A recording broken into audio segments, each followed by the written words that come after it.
Hello दोस्तों, आइए एक बार फिर से एक्सियल लोडिंग डायग्राम यानी प्रिंसिपल ऑफ सुपरपोजिशन पे आधारित एक तीसरा क्वेश्चन करते हैं। ठीक है, ये क्वेश्चन देखिए आपके सामने है। क्वेश्चन को मैं पढ़ता हूँ, है ना। क्वेश्चन है कि चित्र में दिखाई गई स्टील की छड़ पर भिन्न दिशाओं में बल लगे रहे हुए हैं, यानी डिफरेंट डायरेक्शन में फोर्स लगे हुए हैं। देखो ये इस डायरेक्शन में लगा हुआ है, ए पॉइंट पे, बी वाले पॉइंट पे इधर लगा हुआ है, सी वाले पे इधर लगा हुआ है, डी वाले पे इस डायरेक्शन में लगा हुआ है। तो डिफरेंट डायरेक्शन में क्या है, फोर्स लगे हुए हैं।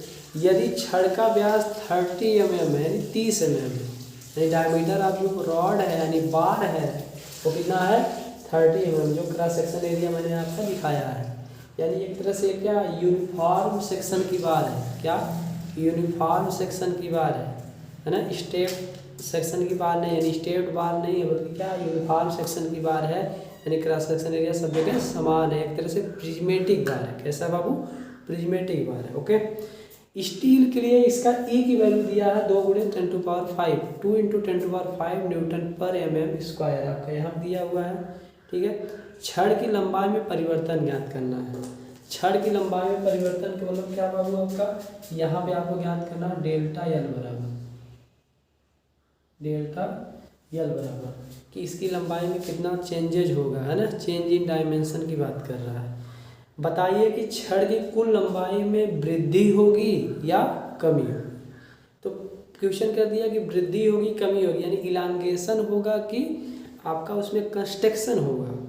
तो अगर आपका डेल्टा एल की वैल्यू प्लस आएगी तो इसका मतलब क्या होगा, इलांगेशन होगा, मतलब वृद्धि होगी। अगर डेल्टा एल का मान माइनस आएगा तो क्या होगा बाबू, आपका कमी आएगी, यानी कंस्ट्रक्शन होगा। मतलब इस जो आपका ये बार है इसमें क्या होगा, कंस्ट्रक्शन होगा, माइनस आएगा डेल्टा एल। तो ठीक है, तो आइए चलते हैं इस पे। हम क्वेश्चन आपको पढ़ दिए, चित्र भी बना हुआ है। अब क्या करेंगे हम, सबसे पहले इसका ALD बनाएंगे। क्या बनाएंगे बाबू, ALD बनाएंगे। ALD कैसे बनाया जाता है मैंने 2 क्वेश्चनों में आपको बताया है, यहाँ पे भी हम उसकी बात करने वाले हैं। चलिए आइए, यानी हमें डेल्टा एल निकालना है टोटल, यानी इस जो आपको बाहर उसमें टोटल कितनी वृद्धि होगी। ठीक, तो हम देख क्या रहे हैं, देख रहे हैं ए वाला इंच और ए वाला इंच, यानी ए और डी पे लोड तो लगा हुआ है, लेकिन देख रहे हैं इंटरमीडिएट पॉइंट पे भी लगा है। इसका मतलब प्रिंसिपल ऑफ सुपरपोजिशन की बातें करता है। तो इस प्रिंसिपल ऑफ सुपरपोजिशन के लिए हम क्या कहते हैं, एलडी खींचते हैं, एक्सियल लोडिंग डायग्राम, या उसी के एक्सियल फोर्स डायग्राम, या उसी को थ्रस्ट डायग्राम, कुछ लोग उसी को कहते हैं हॉरिजॉन्टल थ्रस्ट डायग्राम। ठीक है, तो आइए हम उसको सीखते हैं कैसे है। तो दोस्त सबसे पहले हम क्या करते हैं, इसको खींचने से पहले, एलडी खींचने से पहले हम देखेंगे कि ये जो हमारी यूनिफॉर्म जो बार है वो क्या इक्विलिब्रियम में है। अगर वो इक्विलिब्रियम में है तभी हम क्या कर सकते हैं, ALD खींच सकते हैं, अन्यथा नहीं खींच पाएंगे। यानी एक्सियल लोडिंग डायग्राम तभी बनेगा जब वो इक्विलिब्रियम में होगा। तो उसके लिए क्या, चूंकि देख रहे हैं हॉरिजॉन्टल फोर्स लगा हुआ है, तो हम बताए हैं आपका FL वही फोर्स लॉ ऑफ इक्विलिब्रियम, जिसमें सिग्मा H = 0 होता है, सिग्मा V = 0 होता है। तो यहाँ कौन सा यूज होगा, सिग्मा H = 0। चेक करते हैं, देखो अगर मैं इसमें इसके लिए इस डायरेक्शन के फोर्स को प्लस मानता हूँ, इस डायरेक्शन की फोर्स को प्लस मानता हूँ, इस डायरेक्शन फोर्स को माइनस मानता हूँ, मानना अब यहाँ पे रिलेट कर रहे हैं अपने से। ठीक, तो आप बताओ ये वाला इधर लगा है तो 40 हो जाएगा प्लस में, ये वाला इधर लगा है तो माइनस आपका हो जाएगा 90, ये वाला फिर इधर 20 का लगा तो फिर प्लस आपका 20, फिर ये आपका 30 भी इधर लगा हुआ तो फिर आपका 30 हो जाएगा। अगर इसको देखो जोड़ के तो कितना आ रहा है, देखो 50 है और ये 90, यानी 90 - 90, यानी आपका 0 आ गया। तो 0 आने के बाद ये पता चला कि ये जो हमारी बार है वो क्या है, इक्विलिब्रियम में। कैसे बाबू, इक्विलिब्रियम में है, यानी संतुलन की अवस्था में है। तो इसका मतलब ALD बनाया जा सकता है। यस, ALD हम क्या कर सकते हैं, ड्रा कर सकते हैं, ALD हम ड्रा कर सकते हैं। ठीक है, तो अब हम ALD खींचना है शुरू करेंगे। चलिए आइए देखते हैं। अब देखो दोस्त, ALD कैसे खींचा जाता है, इसका रूल होता है यहाँ पे क्या, left to right. Left to right मतलब क्या, हम इधर से इधर की तरफ जाएंगे, यानी A से D की तरफ।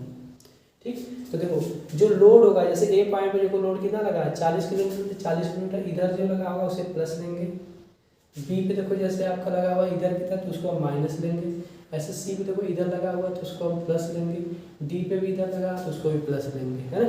तो यहाँ पे हम इस तरह से बनाएंगे। तो आइए चलते हैं बनाते हैं।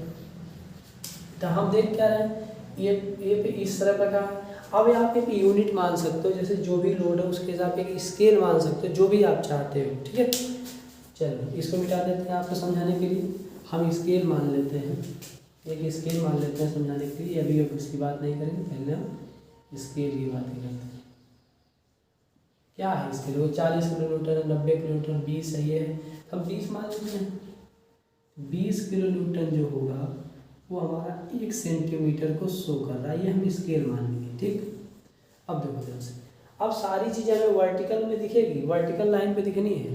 तो वर्टिकल लाइन जितना सेंटीमीटर होगी वो उतने लोड को रिप्रेजेंट करेगी। जैसे हम SFD BMD खींचते हैं वैसे आपको यहाँ पे भी बातें करने जा रहे हैं, ठीक है। देखिए 40 था तो हमने क्या किया, 40 2 सेंटीमीटर के ऊपर माना सपोर्टेड 2 ये है आपका, 2 सेंटीमीटर खींचा। देखो यहाँ से ये तो जीरो था, ये जीरो लोड लाइन है, एक हमने क्या किया रेफरेंस लाइन खींचा जिसको मैंने नाम दिया जीरो लोड लाइन। यानी इस लाइन पर जो भी लोड होगा वो जीरो को रिप्रेजेंट करेगा, किसना को, जीरो को रिप्रेजेंट करेगा। बात समझ में आ रही है। चलिए अब यहाँ देखो 40 इधर लगा था तो ऊपर जाएंगे प्लस में लिया जाएगा क्योंकि आपका रोटेशन है आपका यहाँ पे देखिए, ठीक। तो 2 सेंटीमीटर मैंने मानना ये है, चलो यहाँ पे मानते हैं ये 2 सेंटीमीटर, ठीक। अच्छा अब आप ए से बी से पहले तक जाइए, बी से पहले यही तो लोड होगा, तो आप यहाँ से आप इसको भी आप यहाँ पे ऐसे कर लीजिए, यानी ये भी लाइन हम खींचेंगे आपका, ठीक है। अच्छा अब इसके बाद देखिए क्या है, आप देखिए एट पॉइंट बी यानी बी पॉइंट पर 90 इधर लग गया, तो बताओ 40 इधर था तो 40 ये प्लस में था, अब 90 उधर लग गया तो माइनस में हो जाएगा क्योंकि इधर वाले साइन में माइनस कितना आएगा घटाने का, -50 आ जाएगा, -50 आ जाएगा। 40 तब इसके बाद रिवर्स आओगे, 40 से तो कट गया लेकिन 50 आपको नीचे आना पड़ेगा, मैंने 50 मान लिया। ये अगर 20 से भाग करोगे लगभग आपका 2.5 आ जाएगा, ठीक है, ये आएगा, ठीक। अच्छा ये हमारा दिखा रहा कितने को, 50 किलो न्यूटन को, ठीक। माइनस में है, कैसे माइनस से पता चल रहा होगा आपको, देखो इस लाइन से लोड लाइन से नीचे देखो यहाँ माइनस चिन्ह में रिप्रेजेंट किया। अब यही 50 देखो सी से पहले तक ही 50 रहेगा, ठीक, -50 है। अब आप आई पॉइंट सी पे देखो -50 में इधर की तरफ लोड लग गया, यानी इसमें फिर 20 में जोड़ना पड़ेगा, इसका मतलब क्या आएगा -30 या -30 रहेगा। -30 का मतलब हम क्या करेंगे नीचे से ऊपर तक, मतलब यहाँ से हम क्या करेंगे रिवर्स होंगे ऊपर की तरफ, पॉजिटिव की तरफ जाएंगे। तो मान लीजिए हमारा क्या हुआ -30 ये आया, ठीक। अब देखो -30 हो चुका है, ओके। तो -30 अब देखो ये सी से डी से पहले तक ये -30 होगा, चलो यहाँ पे हम दर्शा भी देते हैं, ये 50 किलो न्यूटन है, ये बाबू आपका कितना है 30 किलो न्यूटन को रिप्रेजेंट कर रहा है। अब देखो यहाँ से लेके यहाँ तक ये आपका जाएगा, फिर एट पॉइंट डी देखोगे प्लस इसमें 30 अगर जोड़ दोगे तो बताओ क्या हो जाएगा, 0 हो जाएगा। 0 का मतलब आपको बताया था 0 लोड लाइन में मिलेगा, ठीक है, ये मिल चुका है। चलिए अब हम क्या करते हैं, सबको मिलाते हैं, ध्यान से देखिए, दूसरा कलर यूज करते हैं, इनको मिलाते हैं। ये देखो मिला है, ऐसे अभी हॉरिजॉन्टल लाइन मिला है, ठीक। ऐसे हमारी यहाँ पे देख रहे हैं, यहाँ भी ऐसे है, ठीक। ऐसे आप यहाँ से देखिए, ये हमारा है, ठीक, ये हमने पूछ लिया। अच्छा अब फिर हम वर्टिकल लाइन दिखाते हैं, तो जो रोड देखिए ये लाइन जो आपकी वर्टिकल आ रही है ये जो रेड कलर से ये कितने लोड को दिखा रही है आपका 40 किलो न्यूटन, कितने 40 किलो न्यूटन। ये भी आपका क्या है, इधर भी 40 किलो न्यूटन, ठीक हुआ। अच्छा फिर आप देखो यहाँ से यहाँ पे आ गई आपका 50 किलो आता है, तो इससे नीचे आ गया तो -50 है। जब आप हॉरिजॉन्टल से नीचे दिखाए हो कि यहाँ से यहाँ तक क्या आपका, यहाँ से देखो यहाँ से यहाँ तक 40 है, यहाँ से यहाँ तक माइनस में आ गया आपका, ये माइनस आपका 50 है, ठीक है। अच्छा अगर इस लोड को देखा जाएगा, इस लाइन पे लोड को, अगर टोटल लोड को देखा जाएगा तो टोटल लोड आपका देखो ये बनेगा, ये वर्टिकल लाइन बनेगी, ये ठीक। यानी बी पॉइंट पे जो लोड लगा 40 + 50 तभी तो 90 होगा। बोलो, अगर इस वाले पॉइंट पे देखा जाए, इस डायग्राम से निकालोगे तो ये 40 तो यही 40 देखो आपको लगा हुआ है, ठीक। अच्छा, फिर क्या हुआ, फिर आप देखो यहाँ से 50 यहाँ पे था तो 50 आपका ये भी मिलेगा, ठीक। अच्छा, अब आप देख रहे हो क्या, नीचे से ऊपर की तरफ आपका ये ऐसे गया है, यानी ये जो लाइन आपको मिल रही है ऐसे। तो अब ध्यान से देखो, इसका मतलब क्या हुआ, इस वाले पे फिर 20 इधर लगा, तभी तो 50 में से आपका घटा तभी तो 30 आया, 20 गला तभी तो 30 आया, ठीक। ये लाइन हमारी 30 को दिखा रही है, इधर हम दिखाएंगे तो ये हमारी 30 की लाइन है, ये इधर मिल जाएगी। ये देखो लाइन 30 की है।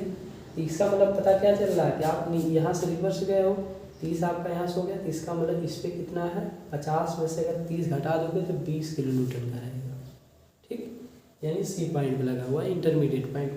अब डी पे देखो तो ये आपका 30 है, तो आपका 30 है आपका यहाँ, और ये 30 आपको रिप्रेजेंट कर रहा है। ये आपका क्या है, ALD बन के तैयार हो गया। तो इसको हम क्या करते हैं, इसको हम क्या करते हैं, इसको हैच कर देते हैं। क्या करते हैं बाबू, हैच कर देते हैं। चलो इसको मिलाया मैंने, अब इसको हैच करते हैं। ये हमने हैच किया, देखो। अच्छा, ये जो हम पोर्शन हैच कर रहे हैं ब्लैक से, आप देखो ये क्या है, ये ब्लैक से जो हमने हैच किया है ये आपका जीरो लोड लाइन से ऊपर है, इसलिए आपका एक प्लस है। क्या है, प्लस, ओके। अच्छा, अब आप देखिए BC पोर्शन में ये नीचे है, इसको भी हमने हैच किया है, जो हम ग्रीन का पेन यूज कर रहे हैं, ये आपका क्या होगा, आपका देखो नीचे है, इस हॉरिजॉन्टल लाइन से नीचे, इसलिए माइनस होगा, यानी कंप्रेसिव लोड लगेगा इस पोर्शन में, ठीक। अच्छा, ऐसे हम अगर इसकी बात करते हैं, फिर मान लो ब्लैक यूज कर रहे हैं, ये भी आपका नीचे, इसलिए आपका ये भी माइनस होगा, ठीक। तो इस पोर्शन में 30 किलो न्यूटन का जो लोड लगेगा, ये भी ये कंप्रेसिव होगा, 50 किलो न्यूटन, वो भी इसमें आपका 40 किलो न्यूटन का क्या होगा, टेंसाइल फोर्स रहेगा, किसमें, ये भी पोर्शन, ठीक। तो ये हमारा क्या बन चुका है आपका, यहाँ से यहाँ हमने इसका ALD बना लिया। क्या बना लिया हम, ALD बना लिया। अब जब ALD बना लिया हमने, कैसे बनाया गया, सारी चीज़ें आपके सामने हैं। इसको मैं मिटाता हूँ, उसका FBD खींचता हूँ, फ्री बॉडी डायग्राम। क्या, फ्री बॉडी डायग्राम। हम क्या करेंगे, सबका FBD खींचेंगे, फ्री बॉडी डायग्राम, FBD से कहते हैं, क्या, FBD कहा जाता है, ठीक। चलो, अब हम AB पोर्शन को बनाते हैं, ध्यान से देखिएगा। AB पोर्शन को मैंने बनाया यहाँ पे, जिसको मैंने पहला पोर्शन माना है, और छोटा बनाते हैं, ये हमने बनाया, ठीक। जिसकी लंबाई हमारी 1000 है, हम लिखेंगे नहीं यहाँ पे, आप देख रहे हो वहाँ पे 1000 दर्शाई गई है, इसलिए दर्शा देते हैं AB, ठीक है। पहला पोर्शन है। अब AB पोर्शन में अगर देखा जाएगा, इसी बार में आपका देखो ऊपर मिला है डायग्राम में, तो इसका मतलब टेंसाइल लोड होगा, टेंसाइल लोड होगा, कितने का बाबू, 40 किलो न्यूटन का, 40 किलो न्यूटन का, ठीक।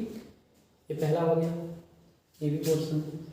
अब हम BC पोर्शन का FBD बनाते हैं, ठीक। इसका FBD हम यहाँ पे देखते हैं, देखते हैं, कोई दिक्कत नहीं हो रही होगी इसमें। देखो ये BC पोर्शन में डायग्राम इस जीरो लोड लाइन के नीचे बना है, और यहाँ पे 50 दिखाया गया, यहाँ पे 50 दिखाया गया, इसका मतलब कंप्रेसिव होगा, कंप्रेसिव लोड लगा कितने का, 50 किलो न्यूटन का, कितने का, 50 किलो न्यूटन का। पोर्शन कौन सा बाबू, ये दूसरा नंबर है, इसका नाम क्या है, BC, और BC की लेंथ कितनी है आप देख रहे होंगे, 800 है। चलो लिख भी दे रहे हैं, टाइम थोड़ी लगेगा, इसका 1000 था, 1000 लिख दे रहे हैं, ठीक। ये समझ में आ गया। अच्छा, ऐसे ही अब पोर्शन क्या बचेगा हमारा, सी डी बचा। सी डी में भी डायग्राम देखो नीचे मिला है, ये हमारा सी डी हो गया। लेंथ कितनी है देखो 200 है, 200 mm में दर्शा दिया। ठीक, आप देखो ये डायग्राम नीचे मिल रहा है, इसका मतलब क्या है, इसमें भी कंप्रेसिव लगेगा। तो 30 जो का आपका है तो ये आपको ऐसे दिखाना पड़ेगा 30 किलो न्यूटन, 30 किलो न्यूटन। कोई दिक्कत? ये हमारा थर्ड पोर्शन है। नाम क्या इसका बाबू? C D. क्या नाम है? C D. ठीक, तो आप देख रहे हैं इसमें ए बी पोर्शन टेंसाइल लग रहा है, इसलिए डायग्राम आपका ऊपर मिला। इसमें आपका कंप्रेसिव लगा, इससे नीचे मिला। इसमें भी कंप्रेसिव लगा, इसलिए आपका इस जीरो रोड लाइन के नीचे मिला। अब निगेटिव आपका साइन को ले दर्शा रहा 50 होता है। ठीक है, ये सारी चीज़ें समझ में आ गई होंगी आपको। ठीक, अच्छा, अब हमारा जो फार्मूला होता है क्या, कि डेल्टा एल जो होता है मेन फार्मूला वो होता है वो हमारा पी एल अपान ए। ये क्या होती है? एक्सियल रेटी। मैंने समझाया है, वीडियो एक बनाया है, एक्सियल रेटी क्या होती है पढ़ाया है, एक्सियल रेटी। तो आप देखो ए निकाल लो, ए आपने निकाल लिया, यहाँ पे ए पता था, क्रॉस सेक्शन एरिया ई पता था, गुणा कर लिया आपने, ए मिल गया। अब पी एल यानी हमारा यहाँ से अगर पहला सेक्शन है तो यहाँ से डेल्टा L1 निकाल लो, क्या मिलेगा? फार्मूला वही पी यहाँ पे कितना रहेगा 40, टेंसाइल के इसलिए प्लस रहेगा, यल का मान यहाँ 1000 है, बट्टे क्या करो बाबू आपका ए की वैल्यू आपको वहाँ पता है, ए की वैल्यू आप गुणा करेंगे, यहाँ पे जो आएगी वही वैल्यू आप यहाँ आएगी। ठीक है, ऐसे डेल्टा L2 निकालिए। अब देखिए माइनस कंप्रेसिव में, माइनस है कंप्रेसिव में, क्या आ जाएगा आपका? माइनस हो जाएगा 50 गुणे यल कितना बाबू 800 है। अब बट्टे ए की वैल्यू आप वहाँ से निकाले ही रहोगे, रख दीजिएगा, आपको डेल्टा L2 मिल जाएगा, लेकिन निगेटिव मिलेगा। ठीक है, ऐसे ही डेल्टा L3, डेल्टा L3। और लोड देखो पी का मान कितना है 30 है, लेकिन माइनस में यानी -30 गुणे यल कितना बाबू 200 लिखा, बट्टे ए ई। ठीक है, ये चीज़ आपको पता चल गई। अच्छा, अब इस पूरी बार में जो है टोटल आपका जो लंबाई में वृद्धि या कमी होगी कितना होगी, इसको निकालेंगे डेल्टा यल टोटल बराबर क्या हो जाएगा? डेल्टा L1 धन डेल्टा L2 धन डेल्टा L3। अब सबकी वैल्यू जब रखेंगे आप, देखो इसकी वैल्यू तो प्लस में आएगी, डेल्टा 2 की वैल्यू का माइनस में आएगी, इसलिए आप यहाँ माइनस हो जाएगा, प्लस माइनस मिल के। ठीक है, यहाँ माइनस हो जाएगा साइन का, यहाँ प्लस डेल्टा L3 की जब वैल्यू माइनस में रखोगे तो ये भी वैल्यू माइनस आ जाएगी, यानी ये भी माइनस आ जाएगी। तो हल करेंगे तो इसकी वैल्यू मैं देख के लिख दे रहा हूँ कितनी आई है। ये वैल्यू बाबू हल करेंगे आप तो ये वैल्यू कितनी आएगी आपका? -0.424 mm।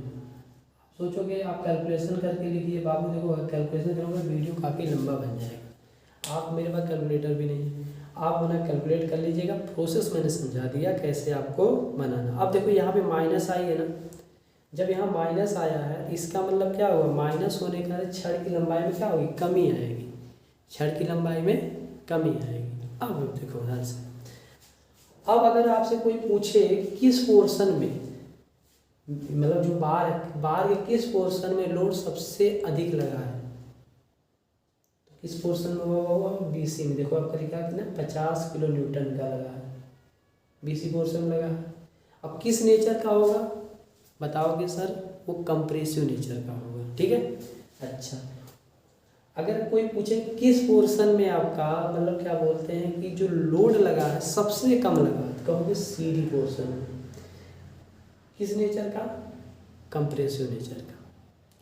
कोई क्वेश्चन कर दे आपसे कि ये बताइए आप कि किस पोर्शन में AB, BC और CD वाले पोर्शन में से किस पोर्शन में आपका मतलब टेंसाइल फोर्स लगा हुआ है, तो आप कहोगे सर AB पोर्शन में। देखो कितने का? 40 किलो न्यूटन का। अब कोई पूछे इसमें मैक्सिमम शियर स्ट्रेस किस पोर्शन में होगा, तो आप कहोगे BC पोर्शन में। कहोगे क्यों? और बताते हैं। ये सारा चीज़ समझ में आ गई होगी आपको, तो स्क्रीनशॉट ले लीजिए तब बताएं क्यों।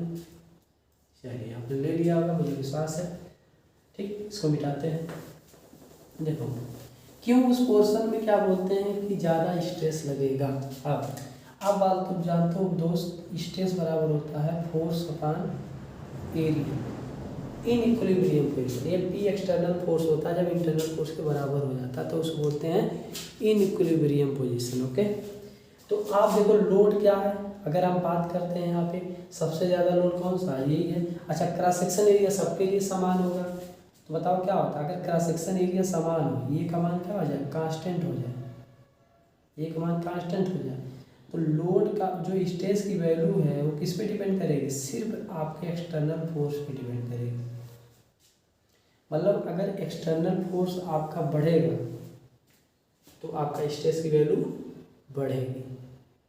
ठीक है, तो इसीलिए कहा जाता है कि जो स्ट्रेस होता है वो उसके जो मान होता है वो क्रॉस सेक्शन एरिया और जो एक्सटर्नल फोर्स लगता है उस पर डिपेंड करता है। यहाँ का लोड सबसे ज़्यादा था, इसलिए बीसी पोर्शन में आपका जो होगा क्या बोलते हैं, स्ट्रेस की वैल्यू सबसे ज़्यादा होगी और नेचर होगा कंप्रेसिव नेचर होगा, यानी उसमें लंबाई में कमी आएगी। ठीक है, ये बात समझ में आई। अच्छा, दूसरा क्वेश्चन पूछ सकता है कि सबसे कम स्ट्रेस किस पोर्शन में होगा, तो आप देख रहे हैं आप सीडी पोर्शन में। क्यों, क्योंकि आपका लोड भी सबसे कम होगा, लोड भी क्या होगा तो सबसे कम होगा नहीं हो, क्योंकि आपका जो एरिया समान हो गई, आपका लोड देखो 30 है, यहाँ 40 था, यहाँ 30 है, तो ये आपका कम हो जाएगा, है ना। तो कौन सा पोर्शन होगा, सीडी पोर्शन होगा, जिसमें स्ट्रेस क्या होगा सबसे कम होगा। और जो स्ट्रेस होगा वो कंप्रेसिव नेचर का होगा, वो भी क्या होगा, कंप्रेसिव नेचर का होगा। बात समझ पा रही है आपको।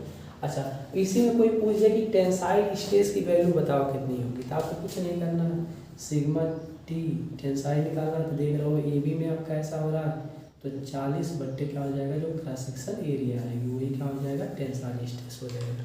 ठीक, तो ये सारा डिस्कशन आपके लिए काफ़ी इम्पॉर्टेंट है, आप इसे देखिए समझिए। और कुछ चीज़ें ना समझ में आए तो आप मुझे बताइए, कमेंट करके बताइए। अच्छा लगे तो शेयर भी कर दिया करिए यार, लाइक भी कर दिया करिए। आपसे गुजारिश है कि सब्सक्राइब भी कर लीजिए, दूसरे से भी करवाइए, ताकि मैं और भी आपके लिए जो भी मतलब क्या बोलते हैं लाभदायक वीडियो उसे बनाऊं, जिससे आपका भी फ़ायदा हो, लोगों का फ़ायदा हो। ठीक है, इसी बात के साथ आज का दिन आप लोगों का बहुत बहुत शुभ हो।